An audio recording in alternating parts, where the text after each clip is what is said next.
আসসালামু আলাইকুম সম্মানিত ভিউয়ার্স, যেখান থেকে ভিডিওটি দেখছেন জাহিদ রিয়েল ইনফো চ্যানেলে আপনাদেরকে আবারও স্বাগতম। আজকের সংক্ষিপ্ত ভিডিওতে আপনাদের মাঝে কথা বলবো ড্রাইভিং ভিসা নিয়ে। ড্রাইভিং ভিসাতে বর্তমানে কুয়েতে কি সম্ভাবনা আছে এবং ড্রাইভিং ভিসাতে আসলে আপনি সফল হতে পারবেন কত তাড়াতাড়ি, এই বিষয়গুলো নিয়ে আপনাদের মাঝে কথা বলবো।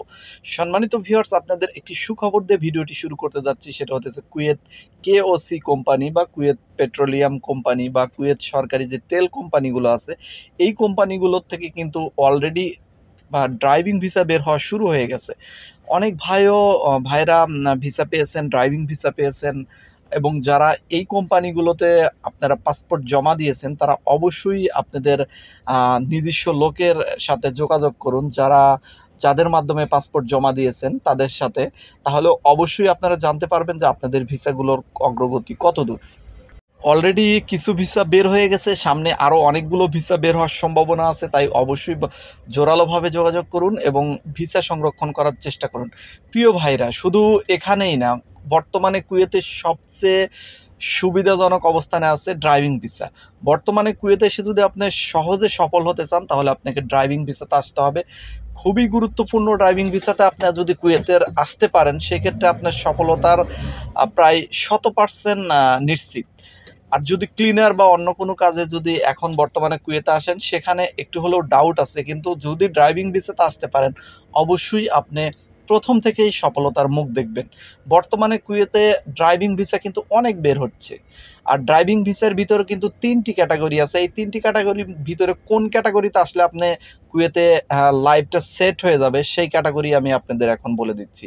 হাউস ড্রাইভিং ভিসা আছে, প্রাইভেট সেক্টরে যে ভিসাগুলো আছে, শোন ভিসা বা শোন আহালি ভিসাগুলো আছে ড্রাইভিং, এবং ট্যাক্সি ড্রাইভিং ভিসাগুলো আছে। আপনারা এই 3টি ক্যাটাগরির ভিতরে কোনটাতে আসলে সবচেয়ে বেশি সফল হবেন সেটা এক নম্বরে বলে দিচ্ছি, সেটা হচ্ছে আহালি ভিসা এবং প্রাইভেট সেক্টর ভিসাগুলো।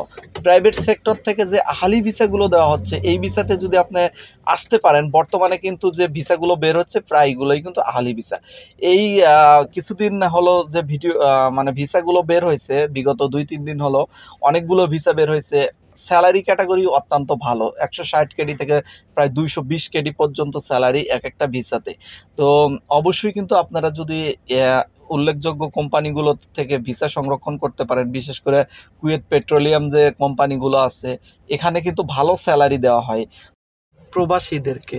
এছাড়াও ট্যাক্সিতে যারা আসতে চাচ্ছেন, বিশেষ করে ট্যাক্সিতেও কিন্তু ভালো টাকা ইনকাম আছে কুয়েতে। যদি ট্যাক্সিতে আপনারা আসতে পারেন, আপনাদের যদি নিজস্ব কোনো ভাই ব্রাদার বা আত্মীয় স্বজন ট্যাক্সিতে থেকে থাকে তাদের মাধ্যমে আপনারা ভিসা সংরক্ষণ করার চেষ্টা করুন, তাহলে আপনি খুব সহজে ভিসা পাওয়ার সম্ভাবনা আছে। আর অন্য কোনো মাধ্যমে যদি যান, দালাল এজেন্সি বা অন্য কোনো মাধ্যমে, তাহলে কিন্তু সম্ভাবনা একটু কম। এমনিতেই কুয়েতের ভিসা পাওয়াটা কিন্তু অনেক টাফ। যদি আপনার কোনো নিজস্ব পরিচিত লোক থাকে, যে কোম্পানিতে উনি ট্যাক্সি চালায় সেই কোম্পানিতে কখন লোক নিচ্ছে, কখন জায়গাটা খালি হচ্ছে, এই বিষয়গুলো কিন্তু তিনি ভালো জানেন। যার কারণে এরকম লোকের মাধ্যমে যদি পাসপোর্ট জমা দেন কোম্পানিতে, সেই ক্ষেত্রে তাড়াতাড়ি ভিসা হওয়ার সম্ভাবনা থাকে। এছাড়া কুয়েতে অনেক জায়গাতে অনেক কোম্পানিতে ড্রাইভার নেওয়া হয়, প্রায় কোম্পানিতেই কুয়েতে আসলে ড্রাইভার নেওয়া হয়। বাংলাদেশিরা সব কোম্পানিতে আসলে আসতে পারে না, এক এক দেশের এক এক কোম্পানি থেকে বেশি লোক নিয়ে আসে। তবে বাংলাদেশিদেরকে অনেক পছন্দ করে যারা কুয়েতে অবস্থান করতেছেন তারা, কারণ বাংলাদেশিরা সবসময় কাজের ক্ষেত্রে একটু অগ্রাধিকার বেশি দেয়, গুরুত্ব বেশি দেয়।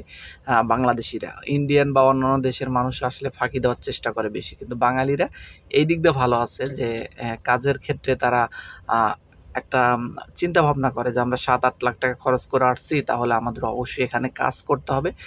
ইন্ডিয়া, নেপাল, শ্রীলঙ্কা এই দেশগুলো থেকে কিন্তু এখানে লোক আসে খুবই অল্প খরচে, 1-1.5 লাখ টাকা খরচে বা সর্বোচ্চ 3 লাখ টাকা খরচে কিন্তু তারা অনায়াসে চলে আসতে পারতেছে। যার কারণে তারা অতটা গুরুত্ব দেয় না কাজের ক্ষেত্রে, একটু এদিক সেদিক হলে দেশে চলে যায়। কিন্তু বাংলাদেশিরা কিন্তু এটা মাথায় রাখে যে আমাকে অবশ্যই এখানে কাজ করতে হবে এবং গুরুত্ব সহকারে কাজ করতে হবে। এছাড়া আপনারা কেপিটিসি কোম্পানিতে আসতে পারেন, আহালি ভিসা দিচ্ছে কেপিটিসি কোম্পানি, খুবই ভালো মানের ভিসা দিচ্ছে কেপিটিসি। আপনারা সেখানে চাইলে আসতে পারেন আহালি ভিসা নিয়ে। আসলে এই সম্পর্কে অনেকেই আমার কাছে জানতে চেয়েছেন যে কবে নাগাদ ভিসা বের হবে। এই বিষয়গুলো নিয়ে অন্য একটি ভিডিওতে আমি আপডেট আপনাদেরকে দিয়ে দেব।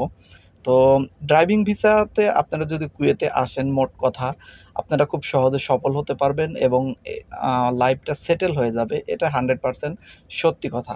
সো অবশ্যই আপনারা বাংলাদেশি যারা ভাইয়েরা আছেন তারা অবশ্যই চেষ্টা করবেন ড্রাইভিং ভিসাতে আসার জন্য এবং কুয়েতের বুকে এসে আপনারা সফল হন। সবার জন্য শুভকামনা রইল এবং ড্রাইভিং ভিসা বা ভিসার ক্ষেত্রে যদি কোনো প্রশ্ন থেকে থাকে অবশ্যই কমেন্ট সেকশনে কমেন্ট করুন। আজকের মতো সংক্ষিপ্ত ভিডিও এখানেই শেষ করছি।